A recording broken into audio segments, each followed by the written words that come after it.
गरमीच्या दिवसात तर आपण ताक नेहमीच पीत असतो, पण आज मी तुम्हाला फोडणीचं ताक कसं बनवायचं ही रेसिपी दाखवणार आहे। फोडणीचं ताक बनवण्यासाठी आपण हे रेडीमेडच चितळेचं ताक घेतलं आहे। अर्धा लिटर हे ताक आहे। एका मोठ्या बोल मध्ये मी हे काढून घेते। आता आपण ह्याच्यामध्ये फक्त पाव वाटी एवढं पाणी ऍड करणार आहोत। चवीप्रमाणे मीठ, हिरवी मिरची फक्त चिरून घेतली आहे, 2 हिरव्या मिरच्या आहेत ह्या। नंतर आलं थोडंसं किसून घेतलं आहे। अगदी चिमूटभर चाट मसाला, पाव चमचा जिरं पावडर, व्यवस्थित आपल्याला मिक्स करून घ्यायचे। एका बाजूला फोडणीची तयारी करून घेऊया। 2 चमचे एवढं तेल तापवून घेतलं आहे। आता अर्धा चमचा राई फोडणीला घालूया, कढीपत्त्याची पानं, सुकी लाल मिरची। व्यवस्थित आपली फोडणी तडतडली का आपण ह्याच्यात ही फोडणी ऍड करणार आहोत। लगेचच हे ताक आपल्याला मिक्स करून घ्यायचं आहे।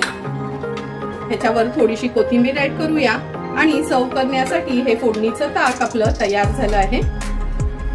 तुम्ही बघितलं असेल एकदम सिंपल सोप्या पद्धतीने हे फोडणीचं ताक मी तुम्हाला दाखवलं आहे।